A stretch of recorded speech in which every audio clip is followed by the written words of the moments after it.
This is the Woodford RK-W34 repair kit for the model W34. So on the front of the package it will come with a list of parts that should be included in the packaging, as well as that little breakdown of the order the parts should go in and how it is assembled. So we'll go ahead and get everything out of the package here.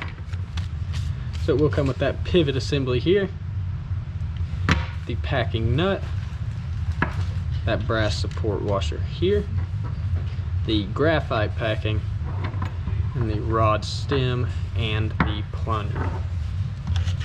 So we'll go ahead and take a couple measurements, starting with the packing nut. So as you can see here on the end, it is hexed, and then up to those male threads there. So with a total length, measure just shy of an inch, and an outer diameter here at the hexed head. It will measure right at 3/4 of an inch. Then we can measure the plunger assembly, which is a hard rubber material, and then down to that brass rod as well. And so the total length, measure right at about 2 3/4 inches. And then outer diameter here, and this end will have those female threads. And that will measure right at 3/4 of an inch. Okay, and then we can measure that rod stem.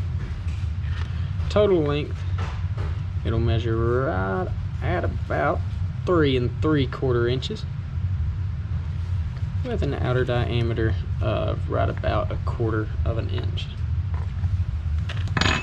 Okay, and the graphite packing will get a total height, which will measure just shy of 3/4 of an inch, and an outer diameter of right at 1/2 inch.